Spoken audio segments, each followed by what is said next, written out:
자, 여러분 안녕하십니까? 반갑습니다. 이제 내일부터 추석 연휴죠? 그리고 안식일이 다가옵니다. 특별히 내일은 사실은 우리 근모행복교회 헌당 12주년이 되지만 이 코로나 관계로 뭐 크게 준비는 안 했습니다. 그 대신 조촐하게 이제 떡나눔 잔치를 하고자 합니다. 여러분께서 많이 참가해 주시고요. 그러나 공짜로 주지는 않으려고 그래요. 뭘 바꿔줘야죠. 그렇죠. 찬양을 하면 떡을 선물로 드리도록 하겠습니다. 등수를 매기는 건 아니에요. 참여하는 데 의미가 있습니다. 꼭 참여해 주시기 바랍니다. 자, 오늘 마태복음 4장 그리고 8번째 시간이 되겠습니다. 여러분 성경 마태복음 4장을 다 펴시고요.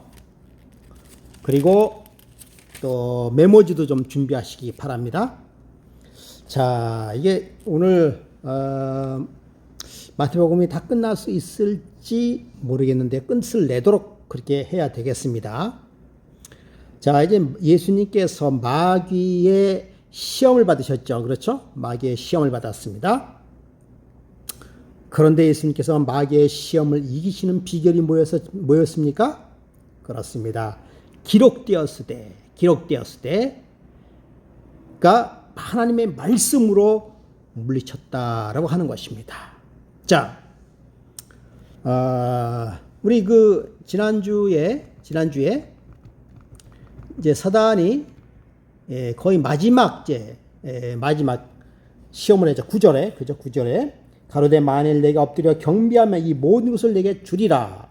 10절에 이에 예수께서 말씀하실 때 사단아 물러가라 말씀하시면서 세 번째 마지막 시험을 이기셨습니다. 자, 지금 방금 제가 말씀드린 것처럼 예수께서는 마귀를 어떻게 물리치셨습니까? 말씀으로, 그렇죠? 말씀으로 물리쳤지만 특별히 여기서는 사탄아 물러가라 라고 이야기했습니다.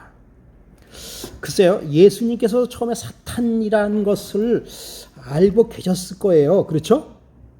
그런데 특별히 여기서는 사탄아 물러가라 라고 말씀하고 있습니다. 드디어 사탄은 자신의 정체를 탈로 내고서야 말았습니다. 그가 사탄임을 예수님께서 아셨습니다. 그러니까 증명이 됐다는 거죠. 그 전까지는 알았는데 알았을 겁니다. 이 사탄이라는 건 증명이 됐다는 것이죠. 기록되었을 때 주의 너희 하나님께 경배하고 다만 그를 섬기라 하였느니라 라고 말씀하셨습니다. 여러분, 이 성경 구절이 어디서 나온지 아십니까? 자, 메모지 보겠습니다. 사탄아 물러나라. 다만 그를 섬기라. 여러분, 이게 어디서 나온 성경인지 아십니까? 자, 여러분, 첫 번째 문제 나갑니다. 신명기 6장 13절. 자, 제가 읽어드리겠습니다. 내 하나님 여호와를 경외하며 그를 섬기며 그 이름으로 맹세할 것이니라. 똑같은 건 아니지만 그러나 이 성경 구절을 이용했어요. 내 하나님 여호와를 경외하며 그를 섬기며 그의 이름으로 경배할지니라 라고 말씀하시면서 예수님도 역시 기록되었을 때라고 성경 말씀을 인용하셨다라는 것을 알 수가 있는 것입니다. 자, 여러분, 하나님을 경외하라고 얘기했습니다. 경외하라고. 경배하고가 경외하라고 했죠. 그렇죠? 그를 섬기라라고 말씀하셨습니다. 정말 우리는 세상을 동시에 섬기기가 가능할까요? 가능하지 않습니다. 동시에 하나님을 섬기고 동시에 세상을 섬기기는 쉽지 않습니다. 하나님께서는 하나님께 경배하고 경외하고 그를 섬기라고 말씀했습니다. 이것은 사단에게 한 얘기지만은 동시에 우리에게도 한 얘기입니다. 예수님을 의뢰하고 그분을 본받는 자마다 마귀보다 강한 자가 될 수 있습니다. 마귀의 유혹을 이길 수가 있는 것입니다. 여러분, 우리가 이길 힘은 뭐라고요? 우리가 이길 힘은 하나님을 경외함으로 그를 섬김으로 말미암아 사탄을 물리칠 수가 있는 것이죠. 여러분, 우리의 영성이 그렇다고 영성을 무시하는 게 아닙니다. 여러분, 우리의 영성이 사탄을 이길 수 있을까요? 물론 성령 충만함으로 말미암아 사탄을 물리치는 것 당연합니다. 그러나 여러분, 정말 내가 믿음이 있다고, 영성이 있다고 다 물리칠 수 있는 건 아닙니다. 여러분, 과거에 박명호파 있을 때 여러분 아시는 분은 아실 거예요. 그때 넘어가신 많은 사람들은 어떤 사람인지 여러분 아십니까? 예, 아시는 분은 아실 거예요. 그때 정말 박명호파에 많이 넘어간 사람들은 나름대로 영성이 있다라고 이야기하고 나름대로 신앙을 올바로 한다라고 주장하는 사람들이 많이 넘어갔습니다. 그것이 옳은 것이라고요. 참 그때 당시에 그러한 우리 교단에서 그런 일이 일어났을 때에 참 저도 그때 그 영향력이라는 건 대단했습니다. 우리 사랑하는 형제가 글로 넘어갔어요. 네, 거기 옳은 것이라고 얘기합니다. 그리고 또 그럼 한번 알아볼까 하고 가지고 또 넘어갑니다. 그리고 얼마 안 있다가 우리가 돌아와서 하는 얘기가 뭡니까? 우리 교단은 잘못되고 우리가 무엇이 잘못됐고 거기가 진짜라고 얘기하고 있어요. 그 사람은 정말 존경받는 사람이었어요. 그 사람은 정말 신앙의 모본이었습니다. 정말 안실 교인이었어요. 여러분, 그때 갈등이 생기지 않습니까? 저는 갈등이 생겼어요. 심한 갈등이 생겼습니다. 야, 정말 어떤 게 옳은 신앙인가? 어떤 게 옳은 신앙인가? 근데 여러분, 세월이 말을 하고 있습니다. 그때 당시에 얼마나 많은 남아있는 사람들은 믿음이 없고 구원도 못 받을 것 같아요. 세월이 지난 지금 어떻습니까? 거기에 빠졌던 사람들은 대부분 많이 돌아가셨고요. 어떤 사람은요, 그 일 때문에 자살한 사람도 있어요. 네? 우리 동창 중에 한 사람은 정말 똑똑했어요. 정말 똑똑했습니다. 장래가 촉망된 그런 여학생이었어요. 거기에 들어가고 대학을 다 포기하고 거기에 들어갔어요. 결과적으로 어떻게 했습니까? 그의 삶을 다 살지 못하고 자살했습니다. 그런 남은 사람들은요, 거기서 피폐한 삶을 살고 있어요. 나름대로는 행복하다고 얘기하고 있어요. 나름대로 행복하다 얘기하고 있습니다. 그 사람들은 세상에 나오지 못하고 거기서 죽고 그 위 동산에 묻혀 있습니다. 많은 사람 지금도 그래요. 그러나 행복하다고 얘기합니다. 그래요. 행복한 사람도 있을 거예요. 그러나 수많은 사람들이 재산과 영혼과 세월을 다 잃어버리고 가족까지도 잃어버리고 정말 거지처럼 살다가 간 사람들이 얼마나 많은지 모릅니다. 그게 이단의 최후입니다. 이설의 최후예요. 마음의 겸손이 필요합니다. 하나님을 경외하는 것이 필요합니다. 예. 그분을 섬기는 마음이 필요합니다. 여러분, 사탄도 하나님을 경외하는 마음에서 흐트러졌어요. 하나님을 섬기는 마음에서 떠났습니다. 그것이 원인이었어요.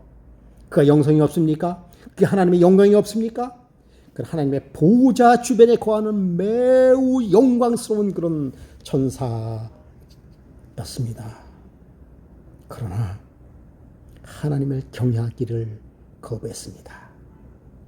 하나님을 섬기기를 거부했습니다. 그랬을 때 그는 속이는 자 사탄이 되었죠. 여러분에게는 이것이 꼭 필요합니다. 그래요. 산속에 들어가서 시골 생활에 들어가서 하루에 5시간씩 6시간씩 기도하는 것 좋습니다.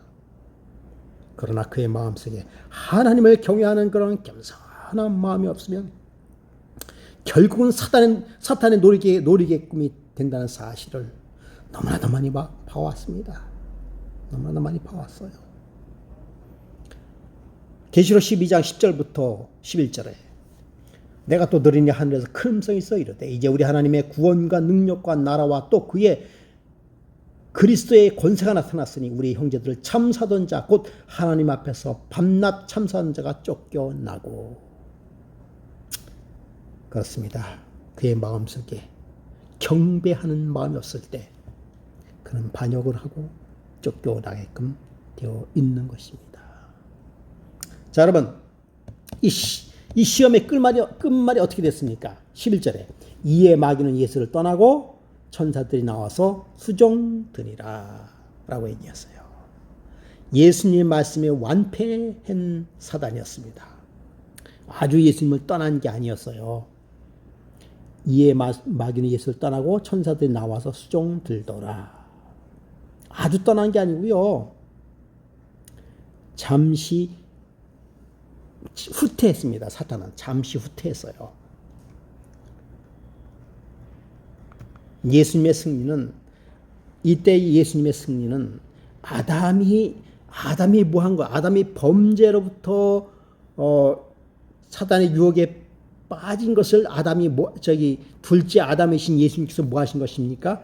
이기신 것입니다. 우리의 대군 미가엘이 이겼어요. 얼마나 든든한 것입니까?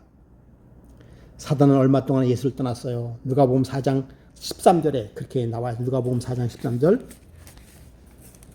볼까요?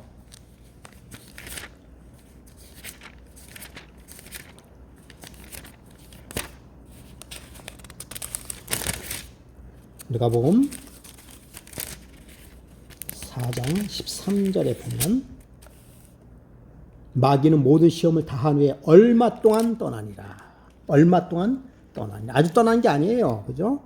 누가복음 4장 13절에 얼마 동안 뭐하니라? 떠나니라 라고 나와 있습니다.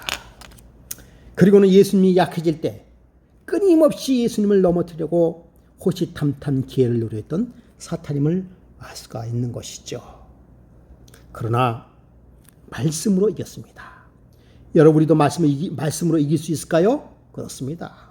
우리도 하나님의 말씀과 갈보리의 십자가에서 흘리신 피로 말미암아 마귀의 세력을 물리치고 예수 그리스도를 의뢰함으로써 참된 승리를 확보할 수 있는 것입니다. 아멘 아닙니까? 아멘이죠. 예, 아멘입니다. 자, 그렇게 해서 이제 시험은 끝났습니다. 그렇죠? 예수님의 시험은 끝났고 사단의 패배로 끝났던 것이죠. 12절에 예수께서 요한의 잡힘을 들으시고 갈릴리로 물러가셨다가 라고 얘기하고 있습니다. 이제 상황은 이제 완전히 바뀌는 것입니다. 이제 예수님께서 이제 시험을 받으신 이후에 첫 번째 뭐 하기 시작했습니까? 첫 번째 사역을 시작했습니다. 이때가 AD 27년이죠. 첫 번째 사역을 시작했던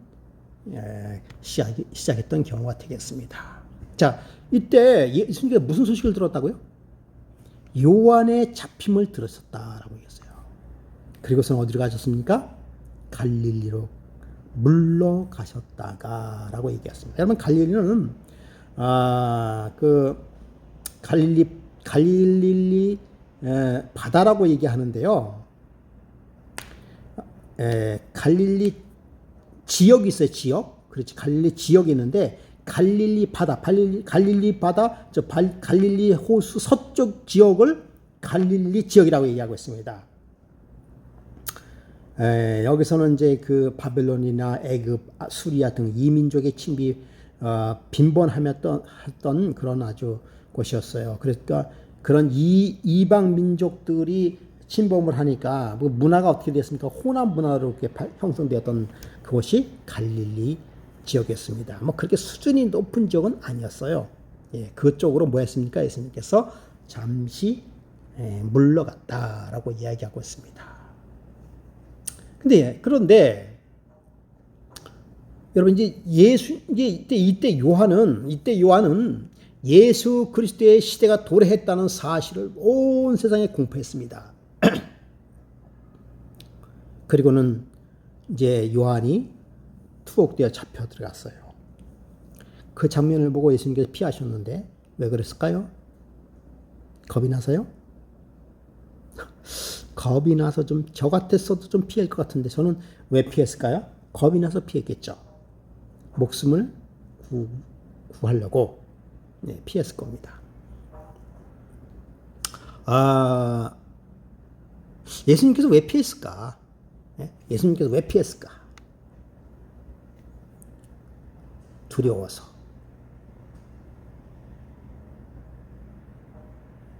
두려워서 피했을까? 아닙니다. 두 번째, 때가 이르지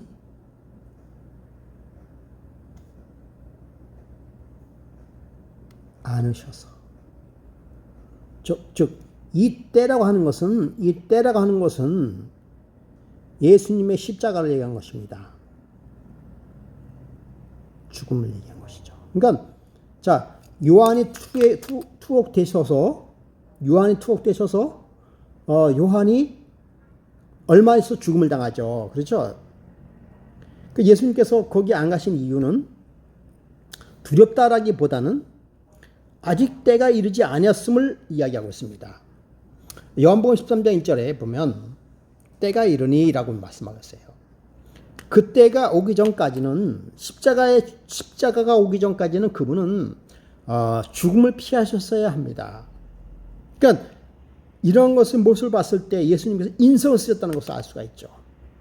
예수님께서 그때 만약에입니다. 요한을 면회하러 갔다가 투옥되는 수도 있겠죠. 그러면 그때 당시에 그 로마의 세력이라고 하는 것은 대단한 것이었죠. 예.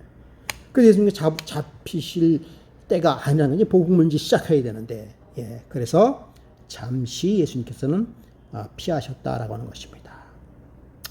여러분, 때로는 우리가 현명할 필요가 있습니다. 시험을 우리 자처할 필요는 없어요. 우리가 시험 속에 들어갈 필요는 없다고 하는 것입니다. 뭐 하는 것입니까? 시험을 피해야 되겠죠. 시험을 피해야 되는 것입니다. 자, 계시록 3장 10절에 보면은 내가 나의 인내의 말씀을 지켰은즉 내가 또한 너를 지켜 시험의 때를 면하게 하리니 이는 장차 온 세상에 임하여 땅에 관한 자들을 시험할 때라. 자, 시험을 당할 때 우리 인간들에게 시험을 면하게 하리니라고 얘기했어요. 그러니까 시험을 우리가 자처할 필요는 없습니다. 그리고 하나님께서는 지혜롭게 우리 시험을 이길 수 있는 힘을 주겠다라고 하는 것입니다. 자, 빨리빨리 나가야 돼. 오늘 이거 끝내야 되겠는데, 예, 빨리빨리 나가겠습니다. 시간도 얼마 안 됐어요. 그래서, 자, 예수께서 유대 지경을 벗어나서 이제 어디로 가셨다고요? 여기 보니까, 자, 13절에 나사렛을 떠나 스불론과 납달레 지경 해변에 있는 가버나움에 사시니라고 해서 이제 갈릴리로 물러가셨다가 다시 나사렛을 떠나 스불론과 납달리 지경 해변에 있는 가버나움으로 갔다라고 얘기하고 있어요. 자, 가버나움이라고 하는 것은 가버나움의 뜻이 뭘까요? 가버나움의 뜻, 위로의 장소. 가버나움은 위로의 장소. 가버나움은 어업과 교통의 중심지였어요.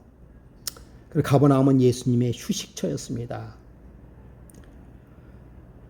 그래서 그러므로 여러분 가버나움은 참 평화를 전달해 주는 곳이었습니다. 정말 가버나움은 예수를 영접함으로 축복을 누렸던 지역이 가버나움이에요. 나사렛은 예수님을 배척했습니다. 나사렛은 나중에 버림을 받았어요. 그러므로 여러분 복음을 거절한다고 하는 것은요, 복음의 혜택도 빼앗기는 것입니다.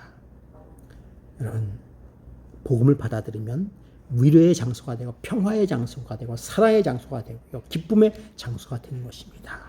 복음, 굿뉴스, 좋은 뉴스, 그것은 기쁨인 것이죠. 위로가 되는 것입니다. 자, 사무엘상 15장 23절에 보면 이는 거하는 것은 점치는 죄와 같고 완고한 것은 사신 우상에게 절하는 죄와 같음이라. 왕이 여호와의 말씀을 버렸으므로 여호와께서 왕을 버려 왕이 되지 못하게 하셨습니다. 라고 이야기하고 있어요. 여러분, 말씀을 버리면은 그 다음부터 말씀을 버림으로 말미암아 하나님이 그를 버리게 되는 것이에요. 그러니까 하나님 먼저 버리는 게 아니에요. 말씀을 버리면 스스로 잃어버린 자가 된다라고 하는 것입니다. 14절에 자, 이는 선지자 이사야로 하신 말씀을 이루려 하심이라 라고 말씀하고 있어요. 자, 이사야에서는 무슨 말씀이 있는 건가? 15절에 보니까 스불론 땅과 납달리 땅과 요단 저편 해변과 이방의 갈릴리여 흑암에 앉은 백성이 큰 빛을 보았고 사방의 땅과 그늘에 앉은 자들에게 빛이 비추었더라 하였느라. 자, 이건 여러분 뭘 얘기하는 것입니까? 네? 뭘 얘기하는 것이에요? 그렇습니다. 이것은 가버나움의 축복을 얘기하는 것입니다. 가버나움의 축복. 이렇게 가버나움의 축복이 이 이사야서 몇 장이 나왔습니까? 이사야 9장 1절부터 2절에 있는 말씀이에요. 네. 이 예언은 이스라엘 왕 이제 베가 때 아수르 왕 디글랏 빌레셈이라고 하는 그런 왕이 갈릴리 지방을 침입하였을 때 그 배경이에요. 그래서 이 사건은 그리스도에 이루어진 근본적인 구원의 성취를 얘기하는 것입니다. 아까도 말씀을 드렸습니다만 이 지방에 살고 있던 사람들은 소망을 처음에 잃어버렸고 죄악과 절망의 나날을 보내고 있었는데 예수 그리스도를 만남으로 예수 그리스도께서 거하심으로 인하여 평안을 되찾던 땅이 가버나움 땅이었습니다. 죽음의 죄로 인하여 절망할 수밖에 없는 이 가버나움 같은 이 땅에 예수 그리스도께서 임하심으로 말미암아 예수 그리스도께서 임하심으로 말미암아 뭐 어떻게 됐다는 것입니까? 생명이 주어졌다고 하는 것입니다. 여러분 얼마나 특권입니까? 이 가버나움 같은 희망이 없는 땅에 예수 그리스도께서 오심으로 말미암아 위로의 장소가 되시고 평화의 장소가 되셨습니다. 예수는 온 인류의 구주십니다. 그리고 동시에 저와 여러분의 구주십니다. 그러므로 여러분 예수 그리스도께서 함께하는 장소 가버나움은 위로의 장소고 평화의 장소입니다. 예수 그리스도를 모시는 자는 위로하는 사람이며 평화를 누리는 사람인 것입니다. 우리 교회는 위로의 장소가 되어야 되고 평화를 누리는 장소가 되어야 되는 것입니다. 자, 그랬을 때 예수님의 첫 번째 복음 전파는 뭘까요? 예수님의 첫 번째 복음 전파 내용이 뭘까요? 내용은 보니까 17절인가요? 이때부터 예수께서 비로소 전파하여 가라사대 회개하라 천국이 가까웠느니라. 여러분 회개하라 천국이 뭐했다? 가까웠다라고 하는 것이 예수 그리스도의 첫 번째 뭐라는 것입니까? 메시지인 것입니다. 여러분 이 메시지는 누구의 메시지와 같습니까? 그렇습니다. 이 메시지는 침례 요한의 메시지와 근본적으로 차이가 없습니다. 그렇죠? 똑같죠? 회개하라. 천국이 가까웠다. 근데 여기서 근본적인 차이는 없지만 조금 다른 것이에요. 침례 요한이 회개하라 천국이 가까웠다라고 하는 것은 곧 예수님께서 이 땅에 도래하실 것을 이야기하고 있어요. 근데 예수님께서 하시는 천국이 가까웠다라고 하는 그 말은 뭐예요? 내가 바로 천국이다라고 하는 것을 이야기하고 있는 것입니다. 이미 천국이 도래왔다라고 하는 것. 그 점이 다른 것이죠. 다른 것입니다. 여러분 천국에 들어가기 위하여 필수적인 조건이 있어요. 그것이 뭔지 아십니까? 바로 회개입니다. 회개는 그때 지금으로부터 2020년 전에 회개하라 천국이 가까웠다고 외쳤던 그 회개가 여전히 오늘 저와 여러분에게도 해당되는 사실을 여러분 기억하시기 바랍니다. 저와 여러분도 회개해야 됩니다. 무엇을 회개해야 되냐고요? 스스로를 한번 돌이켜보시기 바랍니다.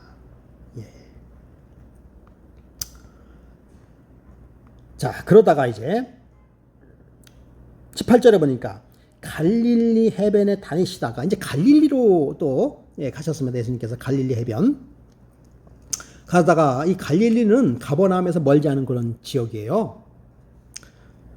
예수께서는 그런 헤롯 궁이나 예루살렘 그 중심 도시로 가지 아니하시고 갈릴리 바다 주변으로 즉 좀 낙후되고 그다음에 무시당했던 아주 그런 하층민이 살고 있는 그런 거의 그 빈민촌이라면 조금 지나치겠습니다만은 아주 서민이 살고 있는 그런 지역으로 복음을 전하러 가셨어요.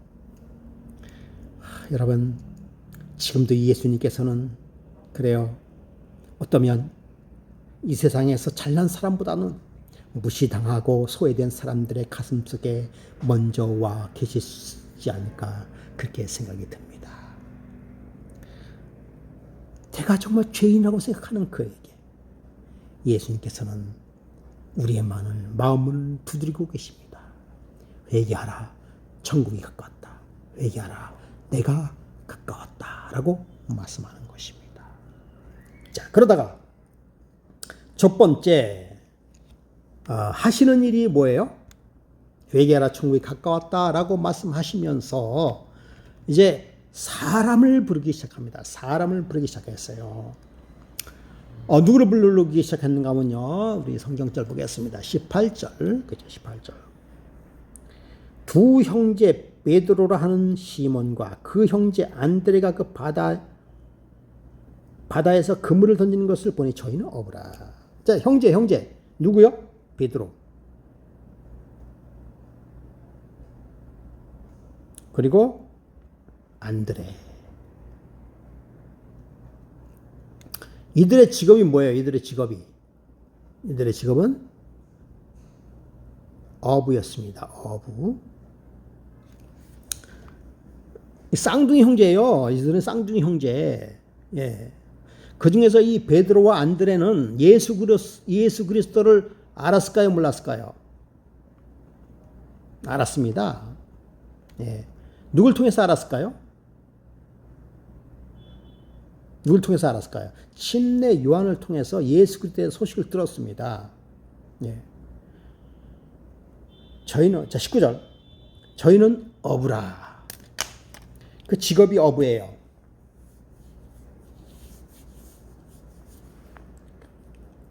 그러니까 어부는 어부로서의 그 가장 합당한 그런 단어를 사용하셨어요. 19절. 나를 따라오라. 내가 너희로 사람 낚는 어부가 되게 하리라. 얼마나 적당한 그런 표현일까요? 만약에 베드로와 야고보가 의사였다면 이렇게 했을 거예요. 나를 따라오라. 너희가 사람의 영혼을 고치는 의사가 되게 하리라. 영원히 살 수 있는, 살게 하는 의사가 되게 하리라 라고 얘기했을 거예요. 그리고 또 운전하는 사람에게는 뭐라고 했을까요? 내가 사람을 하나님께로 태워오는 운전수가 되리라. 뭐 이렇게 했을 거예요. 얼마나 적당한 그런 표현이겠습니까? 예. 참 이들은 부지런한 사람이었어요.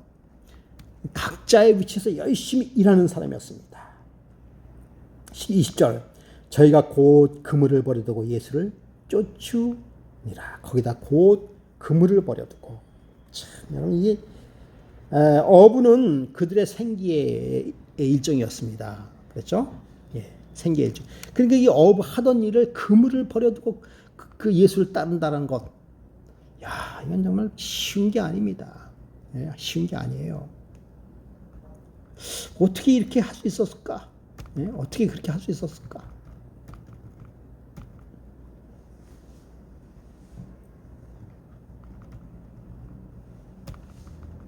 어떻게 그렇게 할 수 있었을까?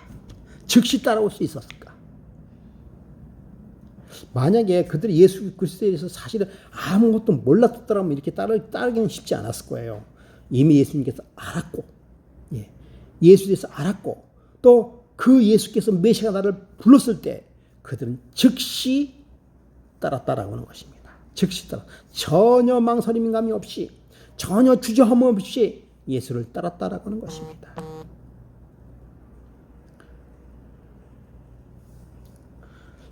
제가 그 총각대죠.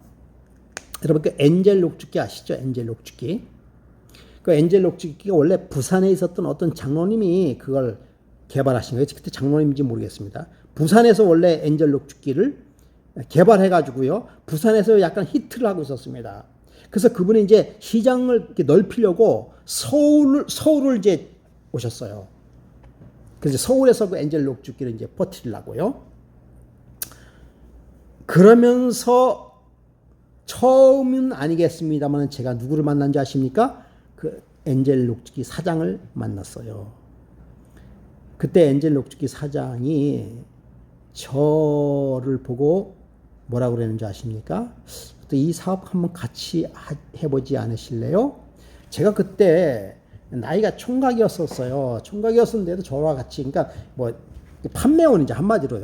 뭐 그렇다고 해서 제가 뭐 돈을 가지고 해가지고 뭐 이렇게 그러니까 판매원을 좀 해보지 않겠느냐라고 저한테 제시를 했었습니다.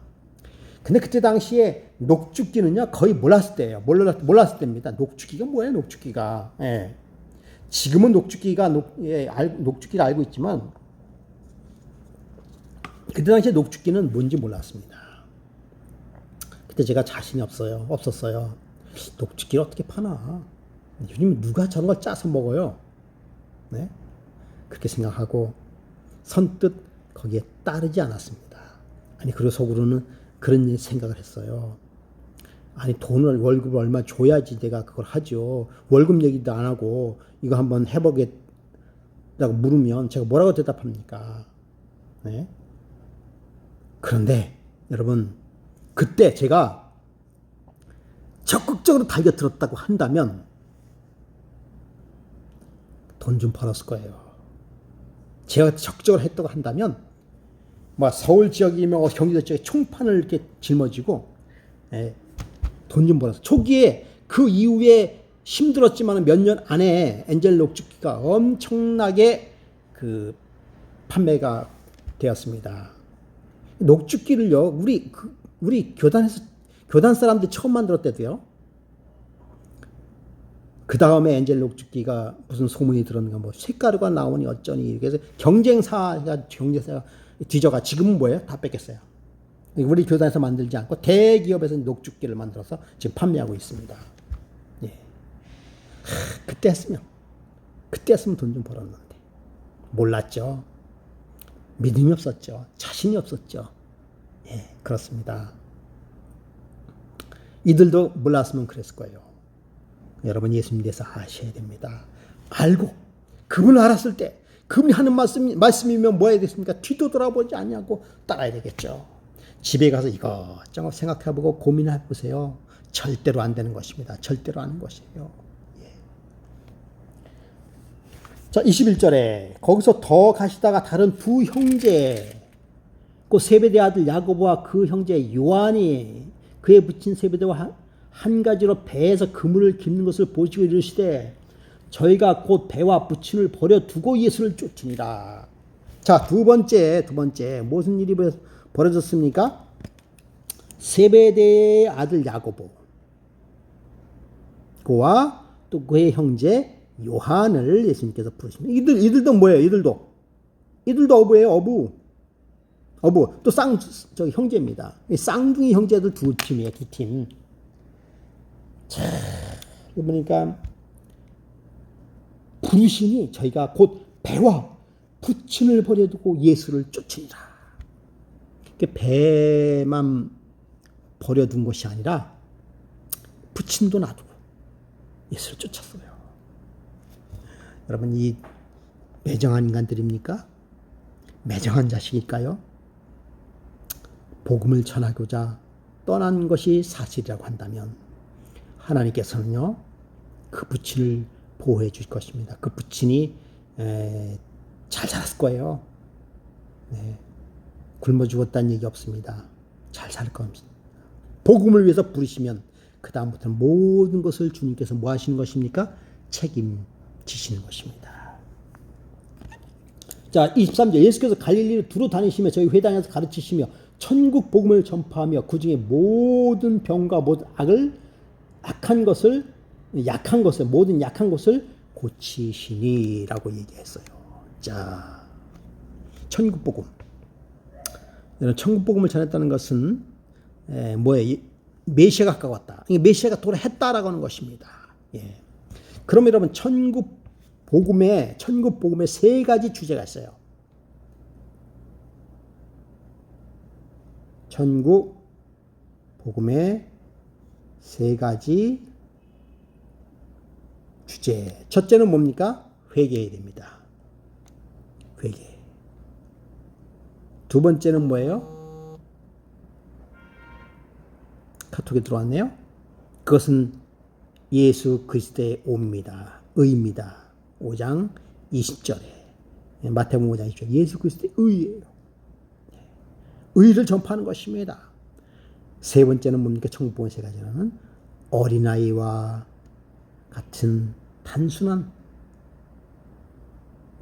마음, 순종하고자 하는 어린아이와 같은 단순한 마음이, 여러분이 천국복음은 처음에 뭐 해야 됩니까? 회개. 그리고는 예수 그리스도의 십자가의 의를 받아들이면서 단순하게 그것을 받아들이는 것이 천국복음의 세 가지의 주제가 되는 것이죠. 여러분, 예수님께서 말씀하신 천국은 전쟁과 탐욕이 아닙니다. 사랑과 순결과 소망을 말하는 것입니다. 그래서 예수님께서 하신 일들이 뭐예요? 병 고치는 의미입니다. 병 고치는 일을 하셨어요. 자, 계속해서 24절에 천국복음을 전 백성 중에 모든 병과 모든 약한 것을 고치시니, 24절에 그의 소문이 온 수리아에 퍼진지라 사람들이 모든 앓는 자 곧 각색 병과 고통에 걸린 자, 귀신 들린 자, 간질하는 자, 중풍병자들을 데려오니 저희를 고치시니라 라고 말씀하고 있습니다. 자, 예수님께서 병 고치는 이적을 행하셨어요. 이적을 행하셨습니다. 그 이적을 고치신 이유가 뭘까요? 네? 병 고치는 이적.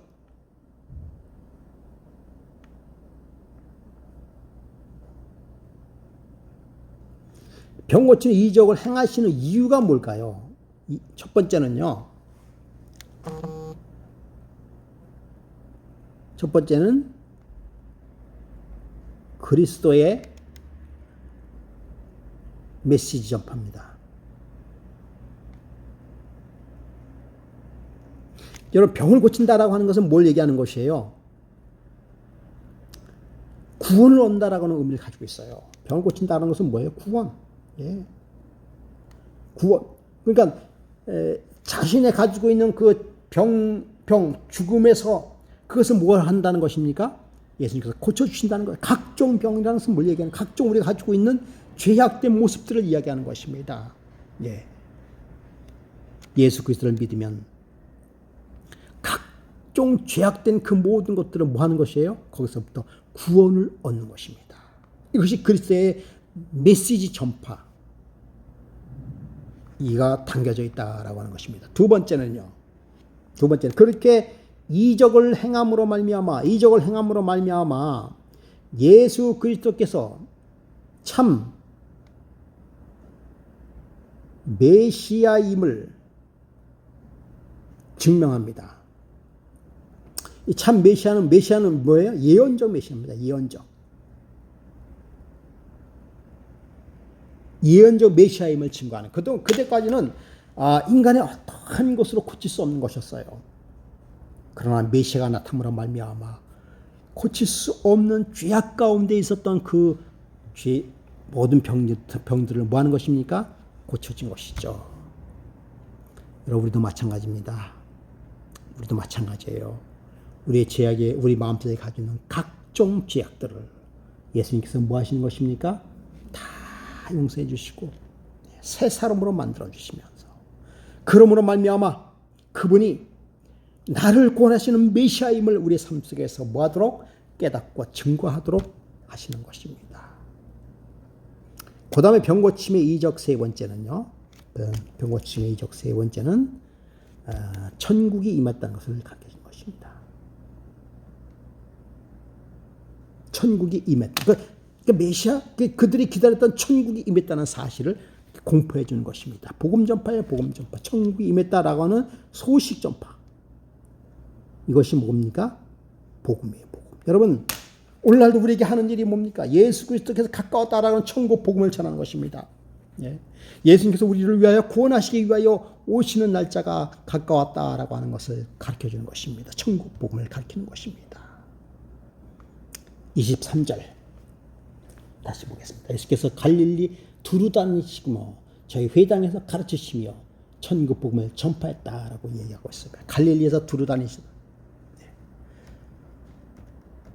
그분이 뭐 하셨어요? 가르치고. 자,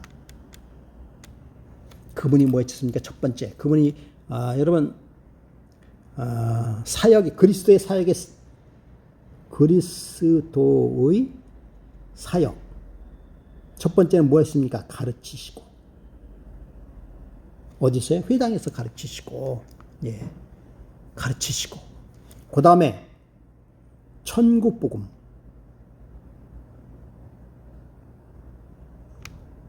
천국 복음을 뭐 하시고요? 전파하시고. 그리고 병자를 고치심. 예. 이것이 예수님의 사역이에요. 여러분, 그리스도인의 사역도 마찬가지입니다. 우리 가르쳐야 돼요, 먼저. 그리고는 예수께서 우리를 위하여 구원하러 오시는 예수 그리스도의 천국 복음을 전해야 되는 것입니다.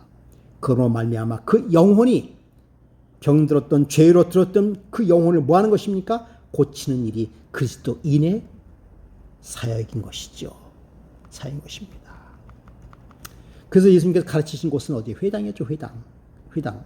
그때 당시에 회당은 이 마을 회당은 근데 그 원로인들이나 이렇게 마을 사람들이 모여가지고 뭐 하는 거예요? 의논도 하고 뭐 그랬던 것이었습니다. 그랬던 장소였어요. 그러니까 회당은 어디서 회당의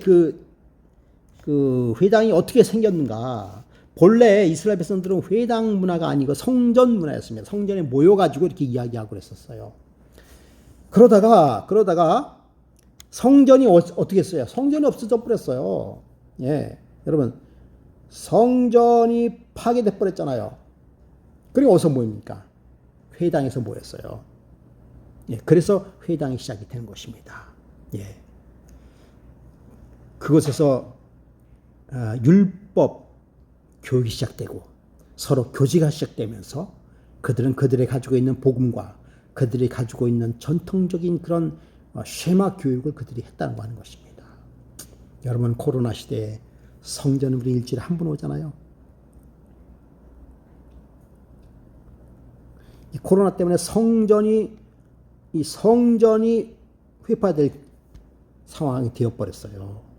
근데 여러분, 회당이 어디입니까? 회당. 예? 회당이 어디죠? 회합, 카톡. 이 카톡이요, 오늘날은요, 회당입니다. 여기서 모여가지고 의논도 하고요. 여기서 복음도 전하는 것입니다. 그러니까 오늘날은 카톡이 회당인 것 같아요. 예. 기뻐할 일만은 아니죠. 그렇죠? 예. 오늘날 이러한 상황입니다. 자, 25절에 갈릴리와 데가벌리와 예루살렘과 유다와 요단 강 건너편에서 허다한 무리가 쫓으니라. 수많은 무리가 쫓게 된 것입니다. 참 요즘에 회당 카톡을 보니까 어떤 면에서는 성전에 있는 것보다도 더 효과적인 면도 있어요.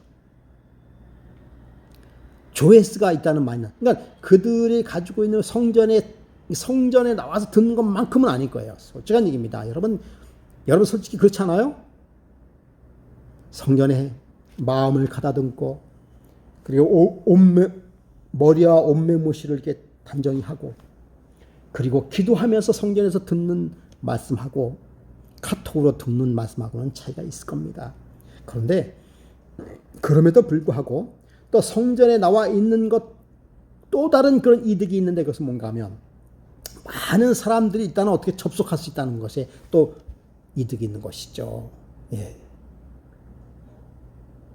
우리 교단의 설교 보니까 뭐 한 2, 3만 명까지 가는 것도 있어요. 여러 사람을 광장에다 모아놓고 2, 3몇 명 가놓고 설교하려고 해요. 이건 보통 문제 아니지 않습니까? 다 장단점이 있는 것이죠. 그러므로 여러분, 세상이 어떻게 바뀌든지 간에, 어떠한 일 간에, 복음은 살아있습니다. 그렇지 않습니까? 말씀은 열려 있습니다. 예수 그리스도는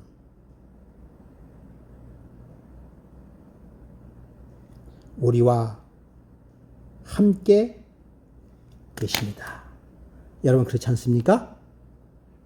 우리와 함께 계시는 예수님, 임마누엘이신 그 예수님, 여러분 그 예수님께 감사하시고 그 예수님과 함께 동행하시는 저와 여러분 되기를 간절히 바라면서 마태복음 4장을 마치도록 하겠습니다. 감사합니다.